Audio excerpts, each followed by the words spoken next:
क्या आप जानते हैं आर्मी, नेवी और एयरफोर्स में सोल्जर्स की सेफ्टी के लिए बडी सिस्टम यूज होती है।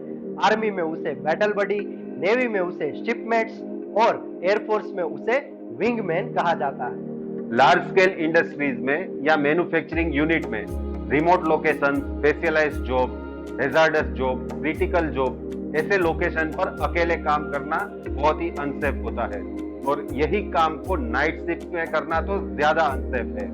लेकिन प्रॉपरली इंप्लीमेंटेड बडी सिस्टम से वर्कर सेफ्टी को इंप्रूव किया जा सकता है। बडी सिस्टम क्या है? बडी सिस्टम का पर्पस क्या है?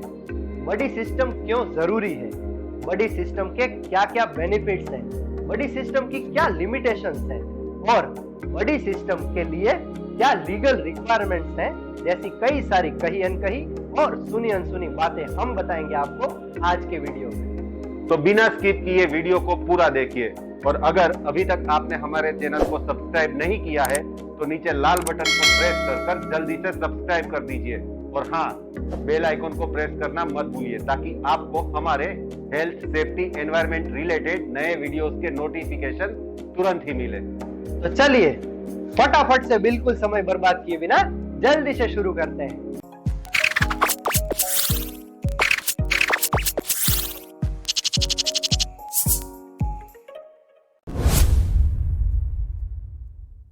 बडी सिस्टम एक तरह की सेफ्टी मैनेजमेंट प्रैक्टिस है जिसमें वर्कर्स को पेयर में या फिर टीम में रखा जाता है और एक दूसरे की सेफ्टी इंश्योर करने की जिम्मेदारी दी जाती है। बडी सिस्टम आमतौर पर एक तरह का म्यूचुअल अरेंजमेंट है जिसमें दोनों ही वर्कर्स सेम ही हजार्डस जॉब करते हैं और दोनों ही वर्कर्स एक दूसरे की सेफ्टी की रिस्पॉन्सिबिलिटी लेते हैं। हालांकि कुछ हैजार्डस जॉब में किसी एक वर्कर को ही जॉब के लिए असाइन किया जाता है और दूसरे वर्कर को अपने कोवर्कर यानी अपने बडी की सेफ्टी इंश्योर करनी होती है।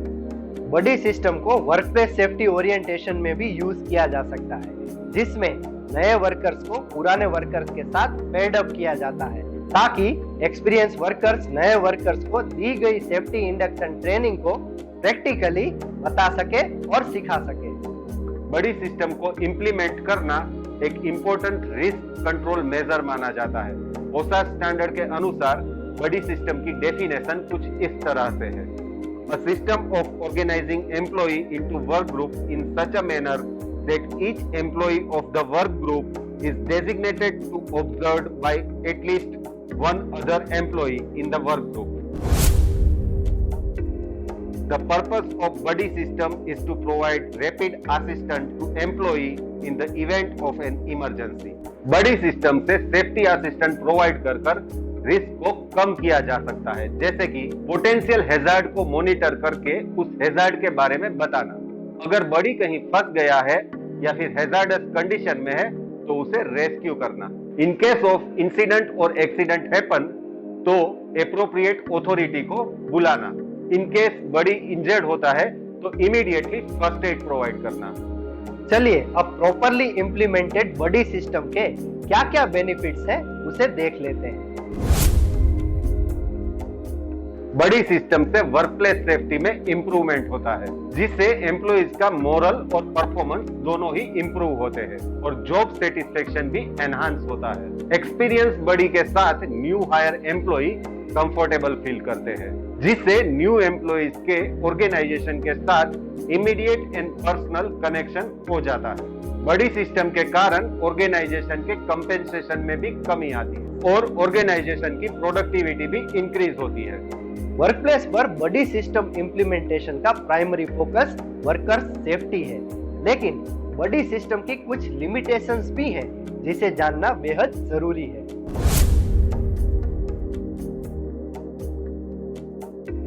कई बार रिमोट लोकेशन पर कोई एक वर्कर इफेक्टिवली काम कर सकता है, लेकिन ड्यू टू सेफ्टी रीजन और बड़ी सिस्टम इंप्लीमेंट होने से एम्प्लॉयर को वहां पर 2 वर्कर्स हायर करने पड़ते हैं, तो इससे ऑर्गेनाइजेशन की कॉस्ट ऑफ लेबर बढ़ जाती है।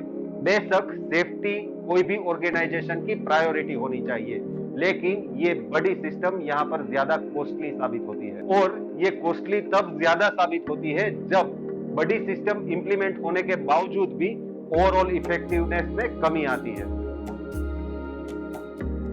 जब वर्कर अकेला काम करता है तो वो ज्यादा सेफ्टी प्रिकॉशन और पीपीई के साथ काम करता है। नेचुरली बॉडी की मौजूदगी में वो ज्यादा सेफ फील करता है और पीपीई और सेफ्टी प्रिकॉशंस को अनदेखा कर देता है। जबकि रियलिटी में वर्कर अकेला काम कर रहा हो या फिर बॉडी के साथ रिस्क तो उतना ही रहता है। वर्कर बॉडी के साथ ज्यादा सेफ फील करता है, इसीलिए सेफ्टी प्रिकॉशन कम लेता है, जो कि दोनों के लिए डेंजरस सिचुएशन क्रिएट कर सकते हैं। कुछ इमरजेंसी ऐसी होती है जो दोनों वर्कर्स को अफेक्ट करती है और जिससे बॉडी सिस्टम का पर्पस फेल हो जाता है। फॉर एग्जांपल केमिकल लीक या फिर कोई डेंजरस एनवायरमेंट कंडीशन जिसमें दोनों वर्कर्स अफेक्ट हो जाते हैं और वर्कर्स चाहकर भी अपने बॉडी की मदद के लिए एप्रोप्रिएट अथॉरिटी को बुला नहीं पाता है। जब बॉडी बिजी, सिक या लीव पर होता है तब परेशानी बढ़ सकती है। इस सिचुएशन में एम्प्लॉयर को just because of body system दूसरे वर्कर को एज अ बॉडी बुलाना पड़ता है, जिसे आने वाले वर्कर को नॉर्मल वर्किंग आवर्स से ज्यादा काम करना पड़ता है और एम्प्लॉयर पर ओवर टाइम का बर्डन आता है। अगर दोनों बॉडीज के बीच में प्रॉपर ट्यूनिंग एंड अंडरस्टैंडिंग नहीं है तो दोनों के बीच में तनाव पैदा हो सकता है और जिसके कारण वर्क रिलेटेड इफेक्टिवनेस में कमी आ सकती है। वर्क प्लेस में कई सारी जॉब ऐसी है जिसके लिए बॉडी सिस्टम यूज करना एक लीगल रिक्वायरमेंट है। For example confined space work, electrical energization job. और बॉडी सिस्टम के बारे में ज्यादा लीगल रिक्वायरमेंट जानने के लिए आप ओसास का ये स्टैंडर्ड यूज कर सकते हो और जिसकी लिंक हमने आपको डिस्क्रिप्शन बॉक्स में दे रखी है। तो क्या लगता है आपको body system organization and workers के लिए कितना जरूरी है? कौन सी जॉब और कौन से लोकेशन के लिए बॉडी सिस्टम इंप्लीमेंट करना चाहिए? अगर जानते हैं तो कमेंट करके नीचे कमेंट बॉक्स में जरूर से बताइए। तो आशा करते हैं वर्क प्लेस सेफ्टी के लिए बॉडी सिस्टम की ये इंफॉर्मेशन आपको अच्छी लगी होगी। तो ऐसे ही health safety environment related informative videos के लिए stay tune to our channel knowledge and guidance. आप हमें ट्विटर, फेसबुक और इंस्टाग्राम पर भी फॉलो कर सकते हैं।